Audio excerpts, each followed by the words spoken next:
하고 이 문제를 냈냐면, 우리가 순간적으로 생각하고 판단하고 결론을 내리는데 얼마나 잘못된 판단을 하고 있는가를 생각해 보게 하는 거예요. 이거에 대해서 이제 요것만 가지고 또 얘기하는 것이 한참 길어지는데, 오늘은 이제 요 주제를 가지고 얘기하려고 하는 건 아니고, 우리가 아이들을 지도하는 데 있어서 우리도 모르게 이게 맞다라고 생각하는 것들이 참 많아요. 참 맞다고 생각하는 게 많은데 그것들이 왜 잘못됐는지도 몰라요, 사실은. 그리고 어떤 때는 이게 정말 이걸지 저걸지 헷갈려서 답을 모를 때가 있어요. 그러니까 엄마가 아이를 낳아서 키우는데 정작 어디로 가야 될지 모르겠는 거예요. 뭐가 맞는지 모르겠는 거예요. 이런 경우도 실제로 많이 있어요. 오늘 제가 약 2시간 정도 하려고 생각을 하고 있었는데 이제 시간이 좀 많이 지났지만, 어떤 분은 오늘 강의를 들으면서 이런 생각을 할 거예요. 도대체 저게 무슨 말인지 모르겠다. 왜 저런 식으로 얘기를 하지? 말도 안 된다. 너무 좀 궤변 같다. 이런 얘기를 하시는 분, 생각하시는 분이 있을 거예요. 또 어떤 분들은 평소에 내가 뭔가 뭔지 모르겠고 뭔가 궁금했고 이해가 잘 안 됐고 했는데 그런 거였었구나 라고 생각하시는 분이 있어요. 또 한 분들은 평소에 늘 생각해왔고 그렇게 해왔어서 있었는데 역시 들어보니까 내 생각이 진짜 맞았네, 정말 그게 맞구나 하고 하시는 분이 있어요. 또 한 분은 어떤 분이 있냐면, 저런 얘기를, 너무 당연한 얘기를 이런 귀중한 시간에 이렇게 장황하게 길게 하고 있을 이유가 뭐가 있지? 라고 생각하시는 분들도 있을 거예요. 그러면서 또 각자는 무슨 생각을 하냐면, 정말 내가 생각하고 있는 거 말고 다르게 생각하는 사람도 있을까? 무슨 얘기인지 아시겠죠? 그런 어떤 생각, 반응들을 할 거라고 생각을 합니다. 들어가기 전에 서론적으로 제가 한 가지 훈련을 먼저 하고서는 들어가려고 해요. 이거는 뭐냐면, 우리가 아이들을 이렇게 바라보면서 아이들의 행동과 태도를 어떻게 하면 교정시켜 줄 수 있을까? 남편의 행동과 태도를 어떻게 좀 변화시켜 줄 수 있을까? 이런 관심을 참 많이 갖고 있어요. 그에 대해서 지금까지 알려져 있는 좋은 방법 하나를 소개하려고 해요. 이거는 뭐냐면, 아이들이 어떤 문제를 가지고 있을 때에 그 문제에 대해서 우리가 정확하게 그 문제의 소유가 누구에게 있는지에 대해서 먼저 분간할 수가 있어요. 아이가 학교에 갔다 오더니 울고 났어요. 왜 그러냐 그랬더니 시험을 다 망쳤다는 거예요. 자, 이 아이의 문제의 소유는 누가 문제를 소유하고 있어요? 이 아이가 문제를 소유하고 있어야? 아니에요. 부모가 문제를 소유하고 있습니다.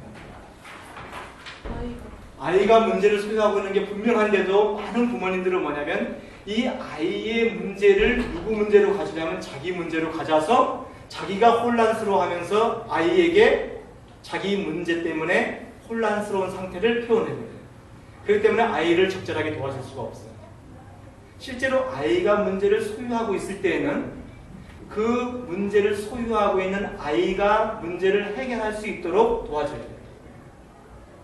근데 어떤 것들은 아이가 문제가 아니야. 즉 아이가 학교 갔다 오더니 밥을 먹는다고 뭐 요리를 하는데 난장판을 해놓고 먹고 있어.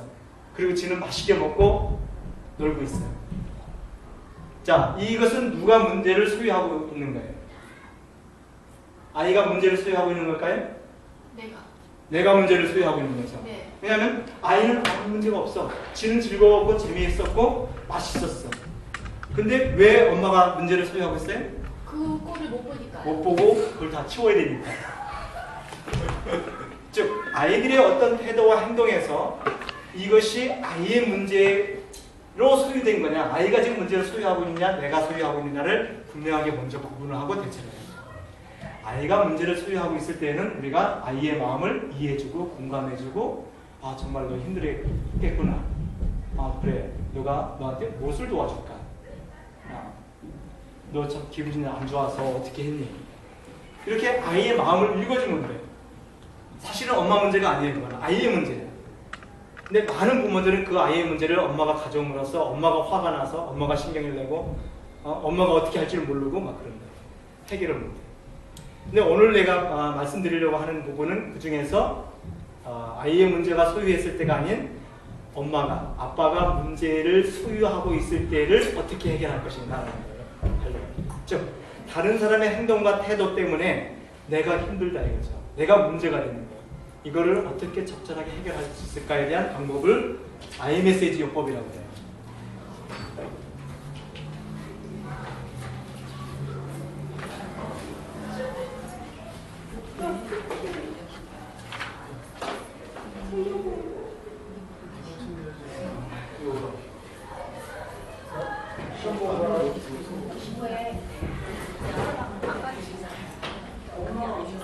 엄청 장난쳐요. 시험 보고 받으셔. 이거 내가 키하고 밤하고 공부하는데 안 하는 이 아이가 나라는 나 전달법인데 이거는 뭐냐면 다른 사람의 행동과 태도나 그들의 말로 인해서 내가 문제를 소유하고 있는 거예요. 그래서 조금 전에 무슨 얘기를 했었냐면 집에 강아지를 키우는데 아빠가 너무 좋아하는 거예요. 아빠는 아침하고 저녁에만 보는데 키워. 나는 하루 종일 집에 있어서 그 강아지 때문에 너무너무 스트레스를 받고 있는 거예요. 지금 누가 문제를 소유하고 있어요? 내가 문제를 소유하고 있어요. 근데 이럴 때 우리 문제를 해결하기 위해서 아이메시지를 사용하라는 거예요. 자, 세 가지의 단계가 꼭 포함된다고 그래요. 아이메시지 사용법에. 그건 뭐냐? 상대방의 행동이나 태도나 말을 서술하라. 근데 많은 경우에는 그럴 때에 우리는 서술하는 게 아니고 상대방을 비난하거나 평가하거나 비판하거나 비교 평가하거나 별것을 다 사용해서 상대방을 우선 정죄하고 상대방에 대해서 기분 나쁘게 하거나 아니면 깎아내리거나 무시하거나 이런 게 말을 표현해요. 그러다 보니까 상대방의 마음을 꼭 닫고 그 다음 말을 듣지 않아요. 안 들려. 그게 왜 당신에게 문제가 되냐고 따진단 말이에요. 오히려 왜? 내 말이 벌써 이상이 있었기 때문에 그 말 가지고 싸우기 시작해요. 그래서 그런 거 없이 그냥 상대방의 그런 행동이나 태도를 말로 서술하라 이거예요. 서술하라. 말로. 그런 다음에 진짜로 그 행동 때문에 나에게 미친 영향이 뭐냐 이거예요. 과장하지 말고 죽겠다고 하지 말고 그거 가지고 안 죽거든. 그러면 그냥 말로라도 우리는 죽겠다고 했을 때 상대방이 생각할 때는 그거 가지고 네가 죽어? 한번 해보자 그래 죽나? 이렇게 나온단 말이에요. 애들이나 어린이나 다. 실제로 그 행동이 나에게 어떤 영향을 미치냐 이거예요. 금전적인 손해냐, 에너지의 낭비냐, 아니면 나에게 부정적인 감정이 생기게 하는 잡치는 기분을 만드느냐, 아니면 좋았던 기분을 없애느냐, 나를 더 피곤하게 만드느냐, 뭐냐 이거예요. 진짜 나에게 미치는 영향을 내가 말했을 때 상대방도 듣고 정말 너한테 그런 영향을 미치는구나를 그것을 인정할 수 있게 알려주라는 거예요. 그런 다음에는 내 기분을 표현하는데 그것도 1차적 기분을 하나. 많은 사람들은 2차적 기분을 먼저 표현을 해요. 신경질 난다든지 화를 낸다든지 막 집어던진다든지 이런 2차적인 감정이 표현될 때는 상대방이 이해를 할 수가 없어요. 내가 그랬다고 해서 누가 그렇게 화낸다라고 하는 게 이해가 안 가는 거예요. 많은 경우에는 2차적인 이러한 감정이 나오기 전에 1차적인 감정이 먼저 발동하게 되어 있어요. 서운하다든지 내가 아쉽다든지 염려가 된다든지 답답하다든지 뭔가 1차적인 감정이 있는데 그 1차적인 감정을 표현하지 않으면 상대방이 자신의 행동과 태도 때문에 나에게 실제로 영향을 미쳐서 그 사람에게 그러한 기분을 느낄 수 있겠구나라고 이해가 안 되면 그 사람에게 이것이 먹히지가 않아요. 감 잡혀요? 무슨 말인지? 그래서 본질적 말을 어떻게 함에 따라서 본질적인 문제에서 그 문제의 핵심이 다른 쪽으로 옮겨나갈 수 있단 말이잖아요. 그렇죠. 2차적인 감정을 표현하면 엉뚱한 얘기를 하게 되고 엉뚱한 거 가지고 싸우게 돼요. 그래서 이 3단계를 연습해서 표현하게 되면 어떤 현상이 일어나냐면 그 뒤에 그 결과에 대해서 쭉 나와 있어요. 상대방들이 자기도 모르게 미안해져요. 그리고 자기의 행동이 상대방한테 이렇게 영향을 미칠 수도 있구나 하고 깨닫게 돼요. 그래서 자기도 모르게 상대방을 그렇게 하고 싶지 않아. 그래서 자기도 모르게 그 태도를 바꿔가는 현상이 나타나요. 근데 이 기법이 어른이나 아이나 할 것 없이 굉장히 효과적이고 생산적이고 정말로 파워풀해요. 이 방법이. 근데 많은 사람들이 이 훈련을 보통 8주, 2시간짜리 8주를 가지고 이 훈련을 하는데 하고 나서 잘 적용할 수 있을까 없을까? 어떻게 하실 수 있을 것 같아요? 없을 것 같아요? 이렇게 있을 것 같은데 가서 해보니까 안 돼. 그렇게 하려고 하니까 더 스트레스 받아. 그렇죠. 왜냐면 그치? 해가지고 자기의 방식이 순식간에 바뀌지 않을 뿐더러 Uh-huh. 그 시츄에이션은 한 가지만 있는 게 아니라 다각도로 그러니까 문제는 많이 파벌이 되니까 그치? 다각도로 나오니까. 그렇기도 하고 또 뭐냐면 내가 이 세 단계를 거쳐서 iMessage를 전달할 수 있는 여유가 없어. 또 그래야 된다는 거 뻔히 알면서도 안 돼. 해붙이고 싶지 먼저. 신경이 나, 그지? 머리로 이까지 머리는 되는데 안 돼. 이게 지금 우리 오늘 왜 이 세미나를 하려고 하는지에 대한 안 돼. 이 방법을 이렇게 좋은 방법이고 파워풀하고 한번 시도해봤을 때 효과가 굉장히 크다는 걸 아는데도 안 되더라. 더 스트레스를 받더라는 거예요. 많은 사람들이. 그래서 더 신경증이 생기고. 왜냐하면 안 되니까. 왜 우리는 세자녀 지도법에 보면은 아이한테 이렇게 하고 저렇게 하라고 저렇게 하고 얼마나 많이 나와있고 수없이 들어왔어. 안 되는 거야. 왜 안 되는가? 왜 안 돼? 길들여지지 않았기 때문에. 훈련되지 않아서 그래. 왜 우리는 그런 훈련을 받지 못했고 그렇게 지금 알았으면 지금이라도 적용해보면 될 텐데 안 되고 있는가? 그거에 대해서 오늘 얘기하려고 하는 거예요. 이 원리를 한번 지금부터 얘기하는 원리를 한번 여러분들이 잘 생각해보고 실제로 적용해본다면 굉장히 워크업을 할 거예요. 자, 그러면 먼저 왜 우리는 안 되게 되는지에 대해서 알기 위해서 우리의 인간의 성격 구조를 성서적인 관점에서 또 심리학적 관점에서 한번 그려보려고 해요. 성경에서는 사람의 모습을 영과 혼과 육으로 구성되어 있다고 얘기하고 있어요. 영과 혼과 그를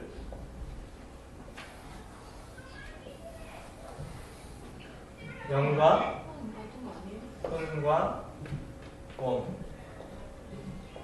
육적인 것, 육이라고 얘기하죠. 영이라고 하는 것은 속령이 거하는 것, 핵심적인 거죠. 네. 여기에 귀신도 거예요. 여기에. 그 다음에 여기는 몸, 우리의 행동과 태도와 모습, 습관 이런 것들이죠. 그렇죠?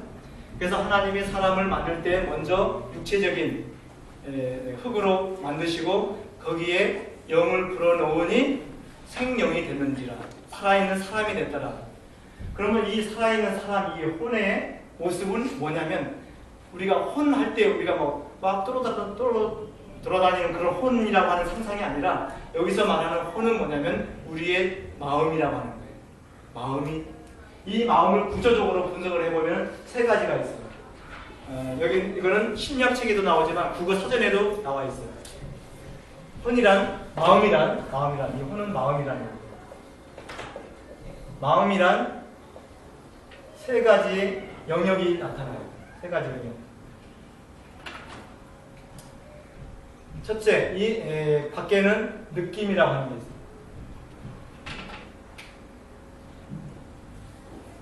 정서라고 그러죠. 정서. 그 다음에 생각, 사고라고 그러죠. 생각. 여기는 정신. 그 다음에 이 안에는 의지라고 하는 부분. 즉 우리는 이 영적 의지와 작용하고 의지와 생각이 작용하고 생각과 느낌이 작용해서 우리의 행동을 하게 돼 있어요. 구성이 이렇게 돼요. 그래서 많은 사람들은 잘못 착각하고 이해하고 있는 부분이 뭐가 있냐면 이 느낌과 생각이라는 부분이 많이 착각을 해요. 느낌과 생각, 어떤 것이 우선하는가 우리 안에서 많은 사람들은 느낌이 우선한다고 생각을 해요. 그렇지 않아요. 이 느낌은 생각에 의해서 발동이 돼요. 이것을 예언의 신해를 보거나 성경을 보거나 또 심리학 책을 보면 그것에 대해서 분명하게 나타나고 있어요. 이 생각이 느낌을 야기시킨다는 거예요. 그래서 이것은 서로 상호작용을 해요. 왔다 갔다.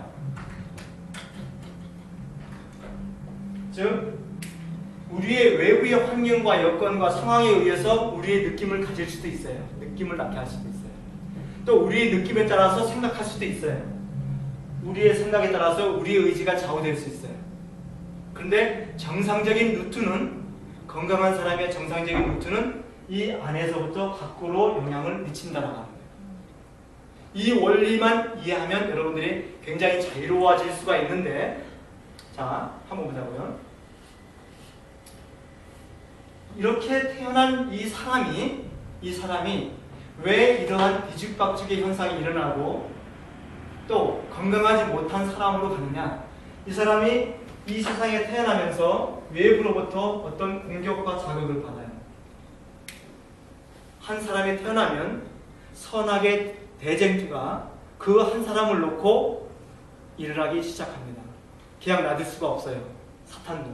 왜? 자기 사람 만들어야 되기 때문에. 그래서 이 공격이 어디까지 가느냐가 그 사람의 건강한 정도예요.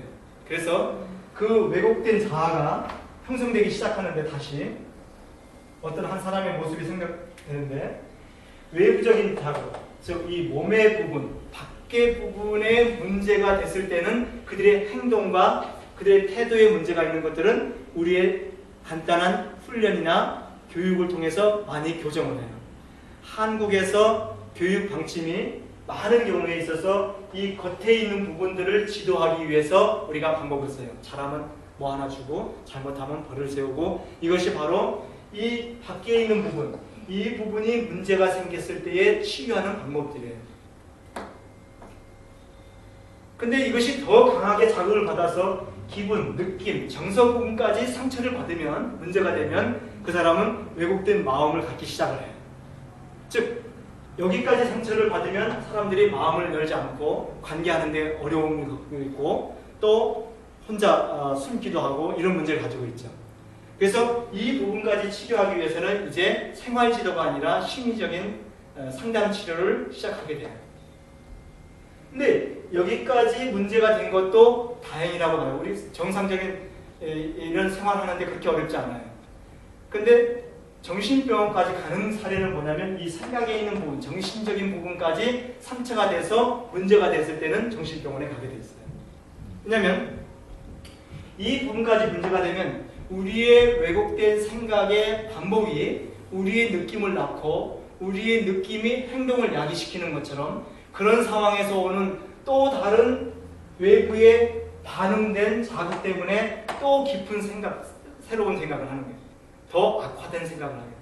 이것이 반복돼서 이 생각이 어떤 왜곡된 생각으로 들어가기 시작하면 그 사람은 정신병자가 되기 시작하는 거예요. 또 우울증 환자가 되기 시작하는 거예요. 그래서 이런 정도까지 가면 정말 심리치료를 받아야 됩니다. 심리학에서 정신분석학은 뭐냐면 이 사람들의 어떤 모습을 관찰했냐면 왜 사람들이 왜곡된 행동을 할까? 왜 사람들이 방어적이고 사람들한테 엉뚱한 행동을 하고 할까? 그것은 어렸을 때에 그들의 경험 속에서 미해결된 어떤 문제들을 잠재적으로 내부하고 있다가 이제 성인이 돼서는 그게 왜 그런지는 모르지만 새로 어떤 자극을 받을 때에 그 자극 때문에 반응하는 것이 아니고 그 자극이 과거에 쌓여있던 어떤 문제들이 발동해서 나오기 때문에 오버해서 액션한다는 거예요. 그거 가지고 화낼 일이 아닌데 화낸다는 거죠. 그거 가지고 삐칠 일이 아닌데 자꾸 삐친다는 거죠. 그거 가지고 상처받을 일이 아닌데 나도 모르게 상처를 받는다는 거죠. 그래서 정신분석학은 그 어렸을 때의 경험들을 다시 떠올리게 해서 그것을 다시 정서적 재경험을 함으로써 그것이 내재적으로 잠재되지 않고 그것을 들춰내서 의식화시켜서 그걸 풀어내는 과정을 통해서 치료를 해요. 그런 쪽을 이 정신분석에서는 바라본 거예요. 자, 그러다 보니까 이 치료가 잘 안 되는 거예요. 시간도 많이 걸리고 저 어디까지 가야 될지도 모르겠고 그러다가 나온 방법이 뭐냐면 발전하게 된 게 행동주의 요법이에요. 행동주의 요법은 뭐냐면 그렇게 시간 오래 걸리다 보니까 뭐냐면 메디칼에서 돈도 너무 많이 나가고 하니까 이 행동주의 요법을 보니까 금방금방 치료를 하거든. 뭐 딱 벌 주고 딱 상 주고 막 금방금방 어떤 태도가 달라지고 아이들의 교실에서의 통제가 가능해지고 지도하는 데 너무 편하거든. 그래서 행동주의 요법은 바로 이 부분만 가지고 치료하는 방법이에요. 이 부분. 그래서 여러분들이 아이들이 잘했다고 칭찬해서 뭘 하나 주고 잘못해서 하면은 바로 그것을 행동주의 관점, 바로 이 부분만 가지고 치료해요. 그러다 보니까 어떤 일이 일어나냐면 사람을 동물 취급한다는 비난이 일어나기 시작했어요. 그래서 인본주의가 일어나는 그 다음에 그 인본주의는 뭐냐면 바로 이 정서적인 부분, 느낌이라고 하는 부분을 강조하기 시작했어요. 이 부분이 상처가 되니까 아이들의 행동이 달라지고 문제가 되더라. 그래서 뭐냐면 인본주의에서는 그 사람의 느낌이 뭐냐, 정말로 네 마음이 그때의 마음은 느낌이라는 거예요. 그래서 느낌을 굉장히 강조를 해요. 그래서 마음껏 느낌을 표현할 수 있고 감정을 표현할 수 있도록 해줘요. 투디려 패라 그러고 버게라도. 네. 이것이 바로 이 정서적 부분을 치유하는 부분이 인본주의에서 시작하겠어요. 근데 이렇게 해도 진짜 문제가 해결이 안 되는 거예요. 인본주의를 해도. 그래서 많은 사람들이 관찰하기 시작한 게 인지행동요법이라고 해서 합리적 정서적 요법으로 들어갔어요. 아, 이거 가지고는 안 되는구나. 느낌만 아무리 표현하고 다 화내고 내 거 내고 네 기분대로 살아라 해도 안 되더라는 걸 알고 이 느낌이 도대체 왜 생기는가라는 것을 연구한 게 뭐냐면 이 생각에 있다라는 것을 발견했어요.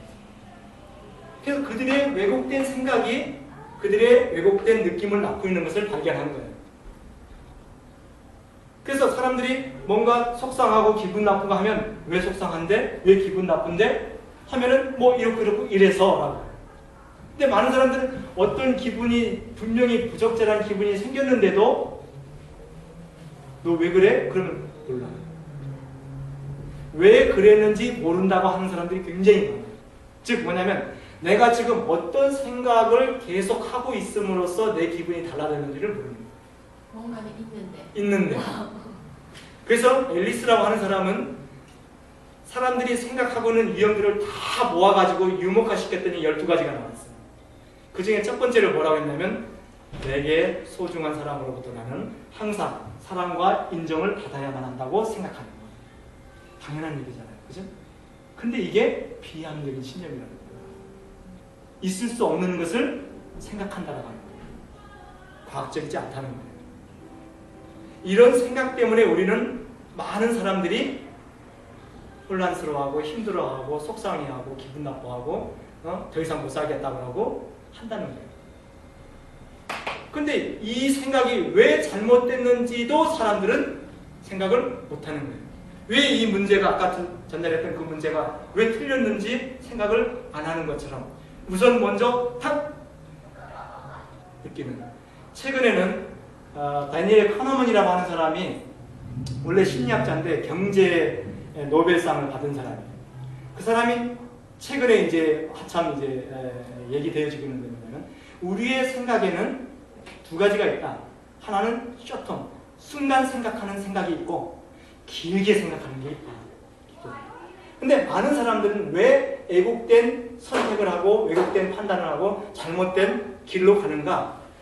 순간 느끼는 그 생각을 쫓아서 살아간다. 순간 느끼는. 근데 많은 사람들이 그 순간 느끼는 그것을 더 신뢰하고 믿고 선택하기 때문에 반복된 실수를 계속한다는 거예요. 근데 그 생각을 조금만 들어가서 보면 정말로 엉뚱하고 잘못된 생각인지를 알 텐데 그렇게 가지 않는다는 거예요. 주로 여자들이 주로 여자들이 그렇습니까? 아니, 남자들도 그래요. 벌써 하와 때부터 네, 지금 하와 얘기를 했는데 사단이 제일 처음 하와를 꼬실 때에 뭘 가지고 꼬셨는가? 뭘 가지고 그를 죄짓게 했는가? 바로 이 생각을 먼저 바꾸게 했어요. 무슨 말인지 알아요? 느낌부터 아니에요. 아니면 강제하지 않았어요. 그의 생각을 먼저 바꾸게 해놓고 이제 먹고 싶어지게 했고 욕심이 생기면서 먹었고 행동을 했고 그래서 남편까지도 꼬신 거예요. 실제로 사단이 우리를 공격하는 가장 큰 무기는 공격 목표는 어디부터냐? 여기 중에 어느 쪽이라고 생각하세요? 생각. 그래서 사단은 우리에게 생각을 집어넣어 준다 그랬어요. 하나님은 생각을 넣어줄까요? 안 넣어줄까요? 단계적으로. 맞아요. 왜? 이게 선악의 대쟁투에서 굉장히 중요한 요인 중에 하나인데 하나님은 강제하지 않으십니다. 하나님은 인간에게 준 것은 뭐냐면 자유의지를 주었어요. 자유의지란 뭐냐면 우리가 무언가를 선택하고 결정하고 결심하는 것이 의지예요. 그 의지라고 하는 부분은 바로 이 안에 있어요. 이 의지는 무엇을 하려고 하는 데 있어서 어떤 힘, 하는 이러는 게 아니에요. 이 의지는 선택하고 결심하고 결정하는 것을 하는 역할이 바로 의지예요. 이 의지가 무엇을 선택하느냐에 따라서 우리의 생각이 달라지고 있어요. 즉, 우리가 이제 이렇게 사단의 영향을 받아서 또 다른 자아를 선정하는데 이 자아를 거짓 자, 왜곡된 자, 육적 자, 우리가 버려야 할 자, 죽여야 할 자라고 얘기하는 거예요. 바로 이 의지는 바로 우리가 태어나면서부터 사단이 나를 훈련시키고 나를 키워왔고 나를 그렇게 습관화시켰고 나를 형성시켜놨던 그런 나 자신을 선택할 것인지 아니면은 내 안에 우리가 믿고자 하는 하나님을 선택할 것인지를 선택할 수 있는 게 바로 이 의지라고 하는 거예요. 플랭클이라고 하는 사람은 이 의지라고 하는 자유의지라고 하는 이론을 가지고 상담을 하는데 이 사람은 유태인으로서 나치 때에 잡혀서 나치 수용소에 갇혔어요. 근데 가스실에 가기 전에 벌써 사람들이 죽더라는 거예요. 그래서 야, 왜 아직 죽이지도 않는데 미리 죽나? 하고 봤더니 이 사람들의 모든 생각이 이미 죽었다고 끝장났다고 생각하더라는 거예요. 그래서 이 사람이 내가 비록 이 안에 있지만 내 영혼이 자유로울 수 있고 나는 갇힌 사람이 아니라고 하는 생각을 시작했어요. 이것은 누구도 나를 강제할 수 없는 내가 선택할 수 있는 자유의지가 내게 있다는 것을 발견했어요. 그래서 전도하기 시작했어요. 그래서 이 사람이 어떻게 해서 나치 수용소를 빠져나왔고 이제 미국으로 와서 이 이론을 가지고 상담을 시작해요. 이 사람은 자유의지에 대해서만 연구한 사람, 이쪽으로. 자, 여기서 우리가 이제 몇 가지 이제 생각해 봐야 될 부분은 이제 강론을 제가 얘기하지 않으려고 지금 하고 있는데 간단하게만 얘기할게요. 인간의 화이트부인은 이런 얘기를 했어요. 세상지도법 한 중간쯤에 보면은 너희 부모들은 자녀들의 성격을 연구하라. 성격 특성을 연구하라. 성격 특성.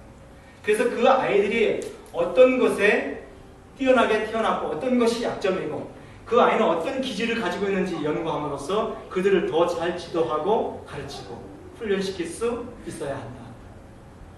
자, 여기서 보면 우리 사람들을 이 이론은 뭐냐면 프로이드의 제자인 융이라고 하는 사람이 발견했어요. 이 융이라고 하는 사람이 프로이드의 제자들이 여러 사람이 있었는데 다 하나같이 프로이드를 배반하고 각자의 길을 가고 있어요. 그 고민이 시작된 거예요. 어떻게 선생님을 배반하고 이들이 각자 자기들 주장으로 다 갔을까?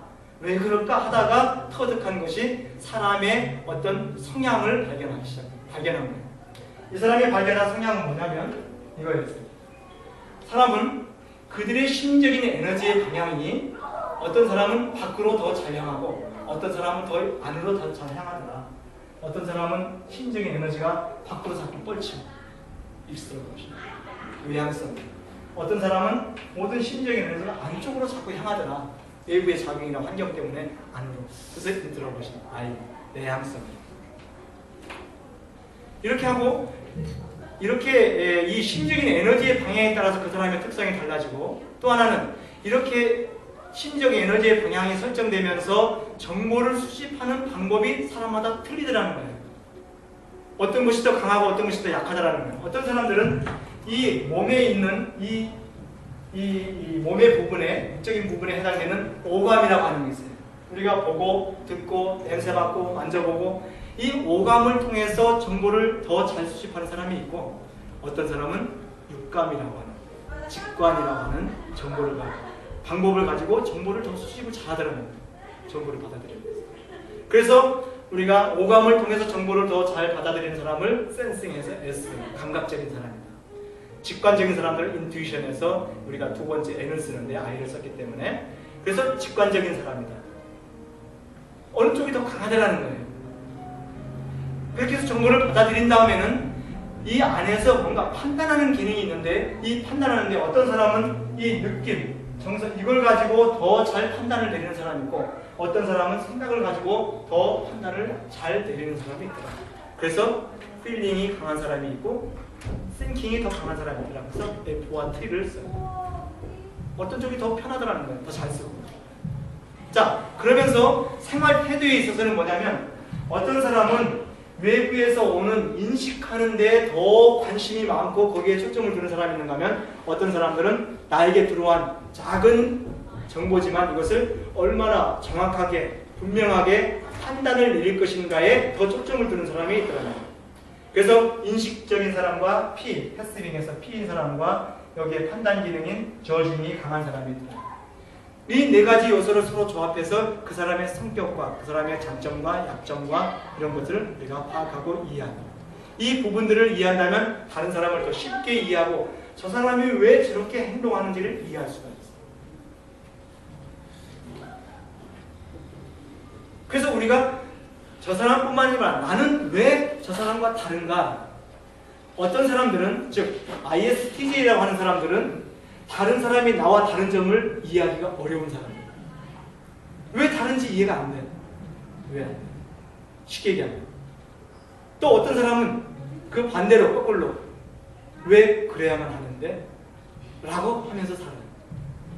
이렇게 엄청난 차이를 여러분들이 이해할 수 있는 찬스를 얻기 바랍니다. 언젠가 이제 그런 부분과 또 아까 얘기한 각 심리학의 이론들이 우리 사람들을 어떤 관점에서 바라보고 있는가. 그러면 이렇게 병들어 있는 우리 자신들이 그대로 있는 모습으로는 아이메시지가 그렇게 좋고 효과적이고 하지만 그 방법을 적절하게 사용할 수 없고 사자녀 지도법의 그 좋은 교육 방침들이 실제로 내가 적용해서 써먹을 수가 없고 그러면 어떻게 치유할 것인가 라고 하는 거죠. 그죠? 치유를 해야 될 거 아니에요. 물론 심리학에서 어떻게 치유하고 있었는지에 대해서는 이미 간단하게 얘기를 했어요. 그럼 우리는 하나님을 믿는 사람들이에요. 여러분 시크릿이라고 하는 책이나 다큐멘터리 보신 분 있어요? 네, 한 분. 다른 분 없어요? 한번 보세요. 시크릿이라고 하는 책은 우리가 비판받는 책이에요. 우리가 비판하는 책이에요.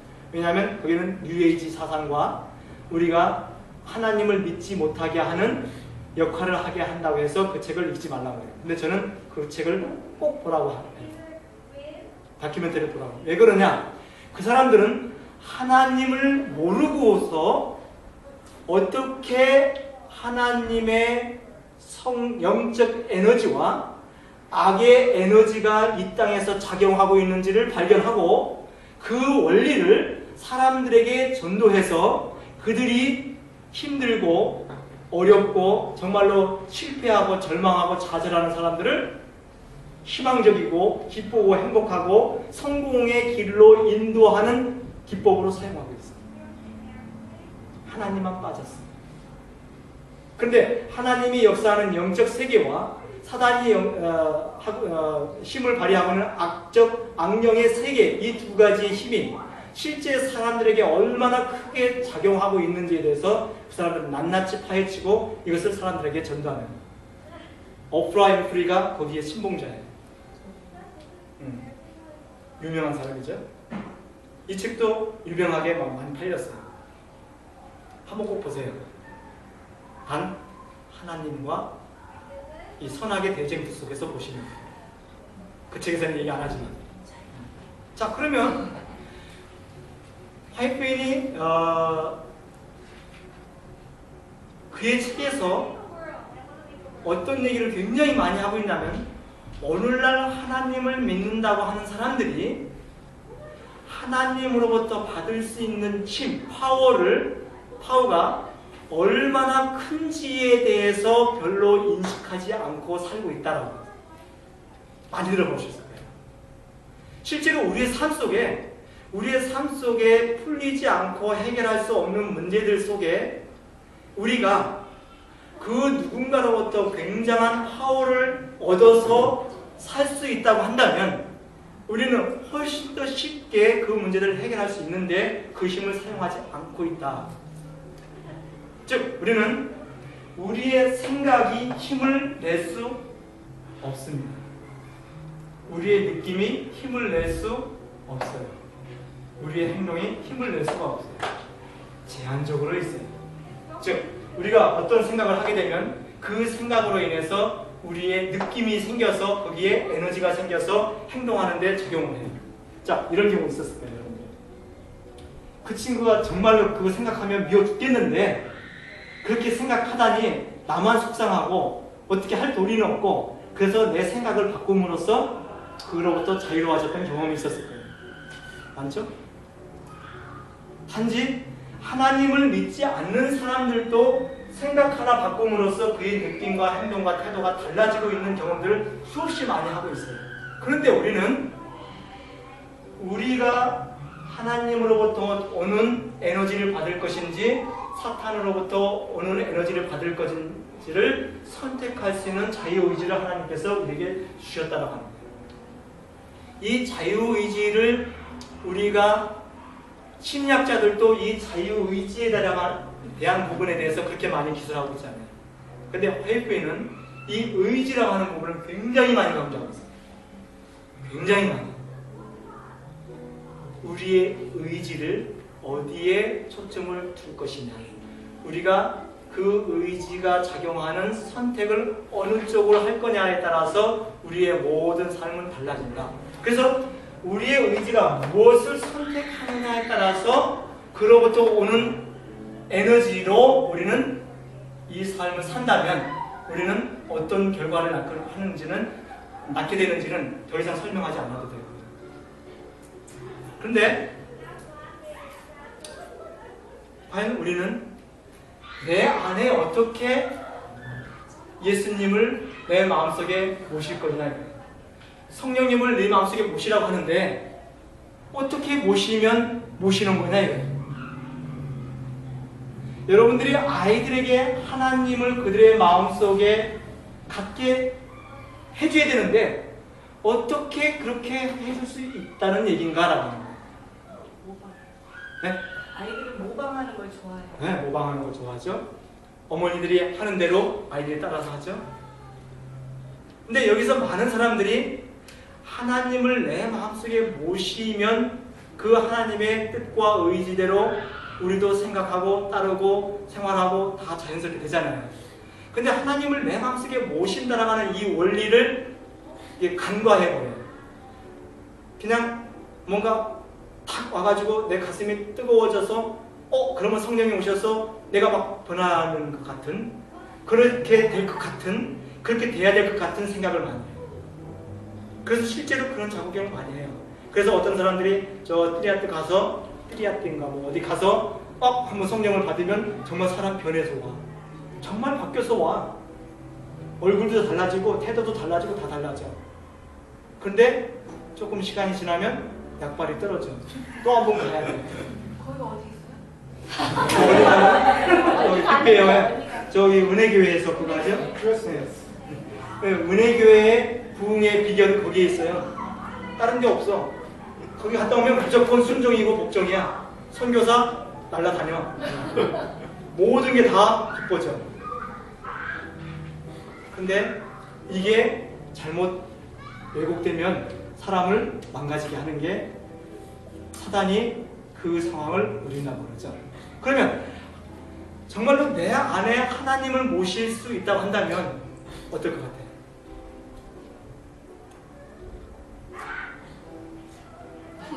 예수님이 모시면 됐잖아요. 그럼 끝난 거 아니에요, 그죠? 아이들 예수님 모시면 끝나는 거 아니에요. 마음속에 베기십니다.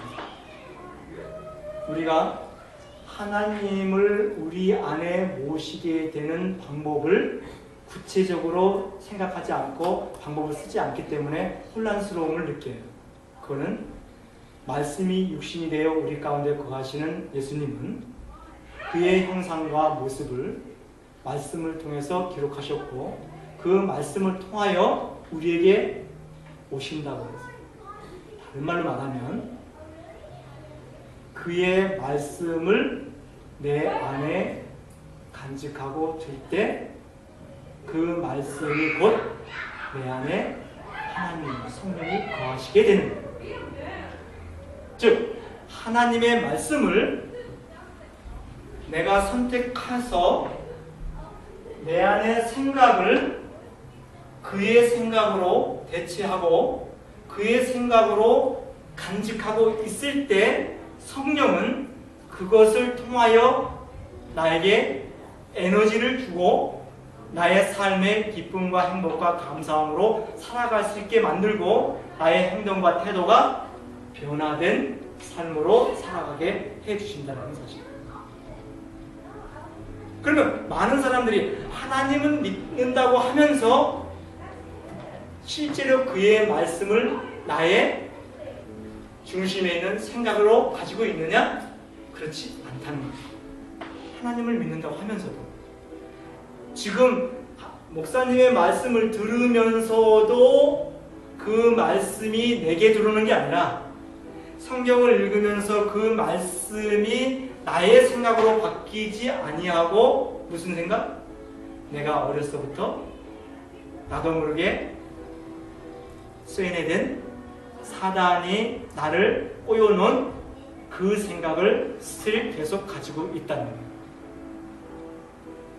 이걸 간단하게 이렇게 설명해요. 어떤 사람? 많은 사람들이 커피가 몸에 나쁘다고 해요. 나쁜지 뻔히 알아. 그래서 끊어야 된다고 말로 해.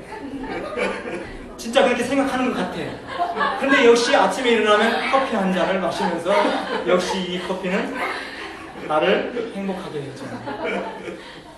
나의 피곤을 씻어주고 나의 삶에 활력을 주고 있어라고 굳게 생각하고 있어요. 즉 내 생각은 안 바꾸고 나의 태도와 행동만 바꾸려고 하고 있어요. 많은 사람이 기도를 어떻게 하냐면 하나님 제가 저럴 때 내가 화나지 않게 해주세요 라고 기도하고 있어요. 그 기도 하나님은 들어주지 못해요. 왜? 내 생각은 바뀌지 않으면서 무슨 말이에요?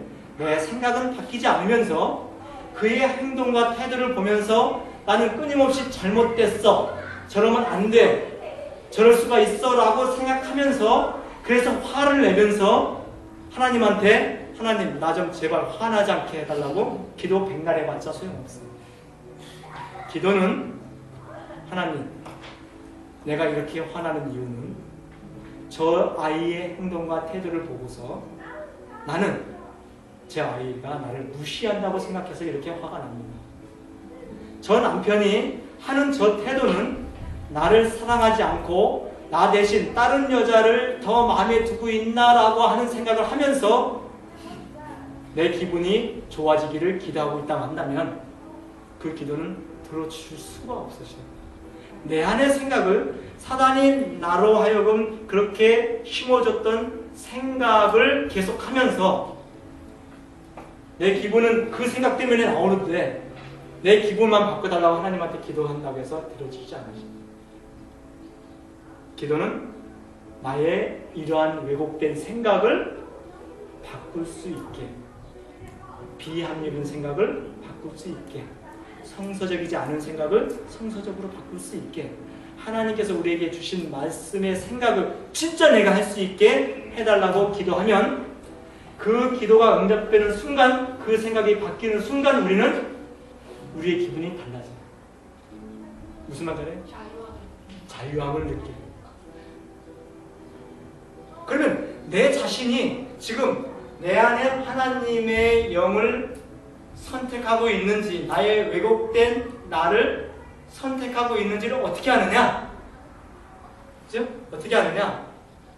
그 열매를 보고 안다고 했어요. 그 열매는 뭐냐?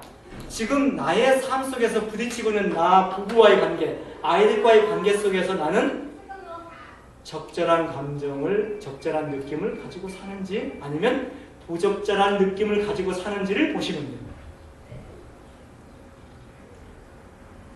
나도 모르게 자꾸 부적절한 감정이 나온다. 그러면 나는 아직 나의 왜곡된 자아에 형성되어 있는 생각으로 살고 있다라고 하는 증거예요. 남편의 잘못이 아니에요.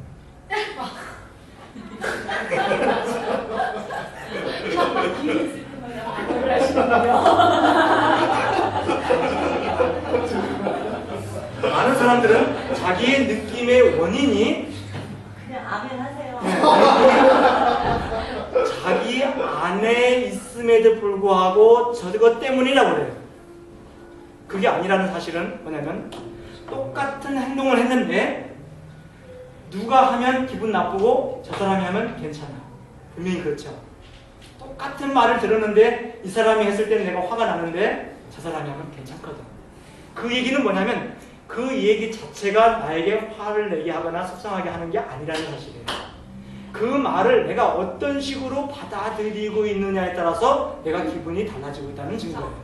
그 관계 속에서 그 사람들에 대한 생각을 달리하고 있기 그렇지. 때문에 다르게 받아들여요. 그렇지. 즉 나에게 생기는 나의 부적절한 느낌들은 나의 왜곡된 생각 때문이라는 사실을 인정해야 돼요. 인정해야 돼요. 그것만 인정하면 자유로워질 수가 있어요. 왜? 생각 바꾸면 되니까. 그잖아. 생각 바꾸면 되잖아. 그죠? 응, 바꾸면 돼. 근데 안 바꾸고 싶은 그렇지 거야. 않아. 왜 그러냐? 지금까지 내가 살아오면서 그렇게 훈련해서 왔거든. 습관돼서 왔거든. 나도 모르게 그렇게 생각하고 있거든. 너무나 당연하게 생각하고 있거든. 그게 맞다. 착각하고 살아. 이게 우리를 부적절한 감정을 낳게 하는 거예요. 여기서 제가 부적절한 감정 하는데 여러분 혹시 이 얘기를 부정적인 감정이라고 받아들이면 안 돼요. 부적절한 감정이에요. 부적절한 감정.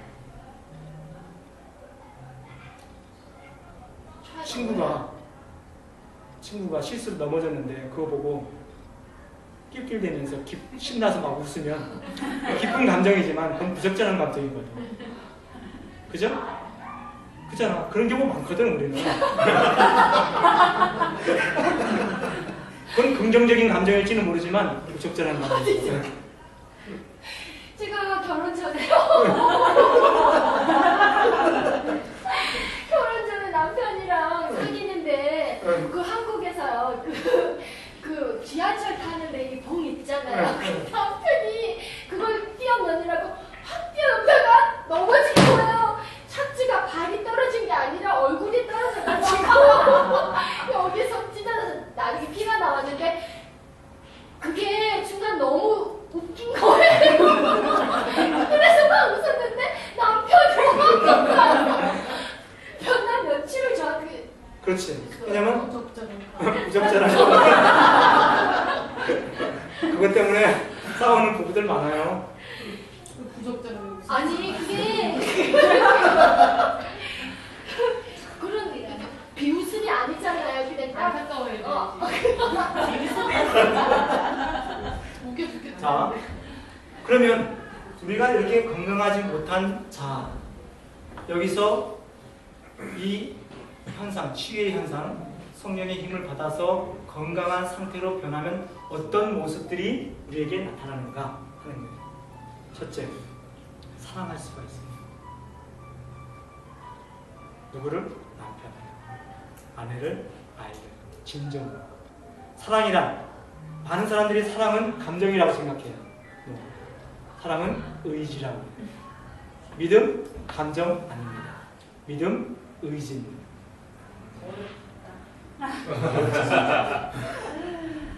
여러분들이 못마땅하고 싫었던 사람, 내가 그냥 이쁘고 하자 해서 이뻐했던 적 있었을 거예요.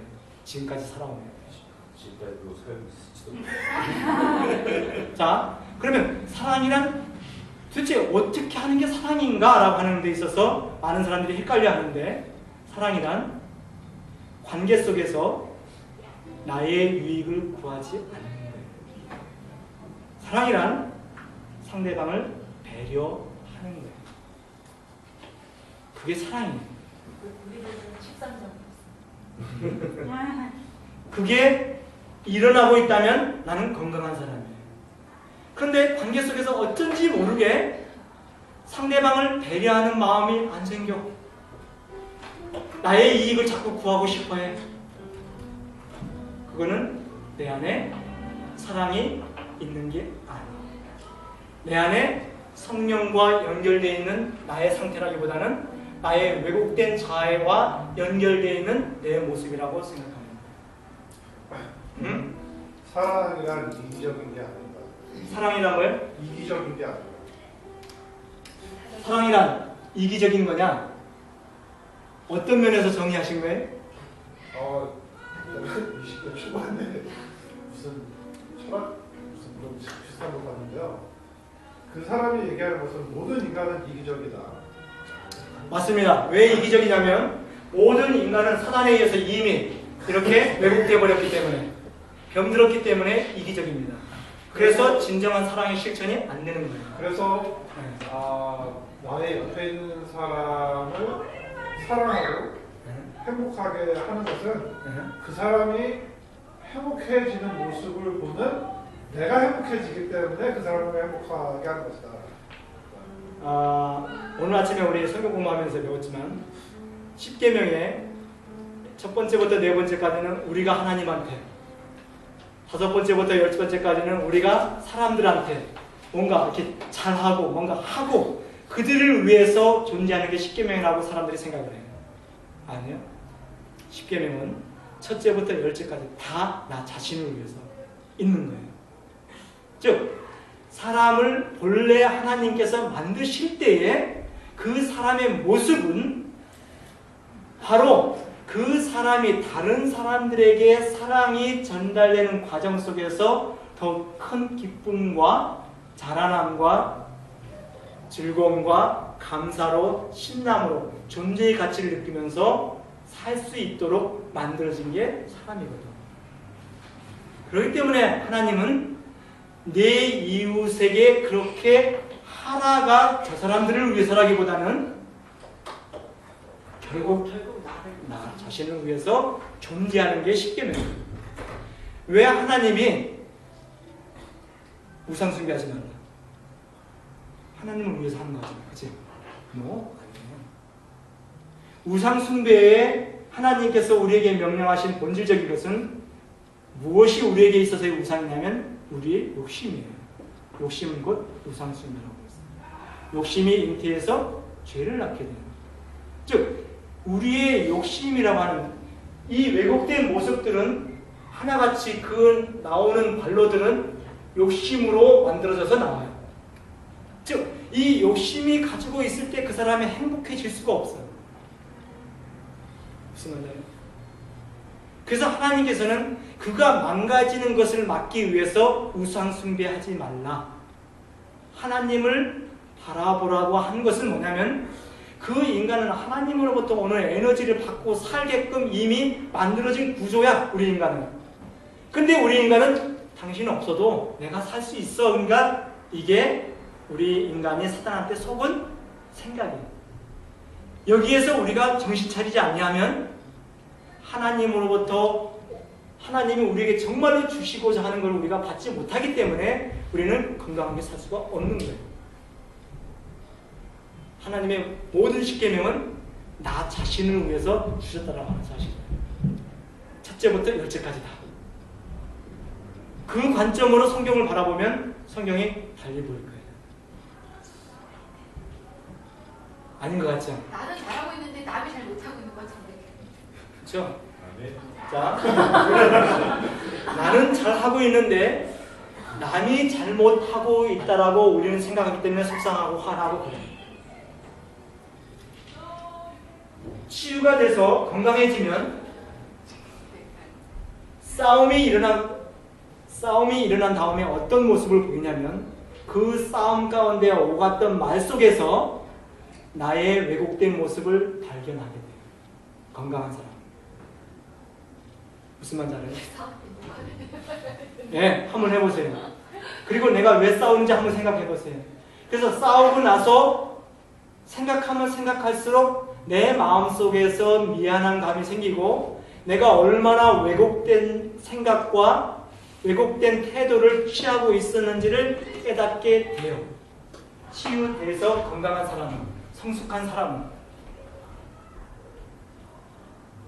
무슨 말인지 아세요? 또 건강한 사람은 어려운 일과 쉬운 일이 있을 때 어려운 일부터 먼저 처리해요. 건강하지 않은 사람은 쉬운 일부터 해서 다 지쳐가지고 어려운 일을 시작도 못해요.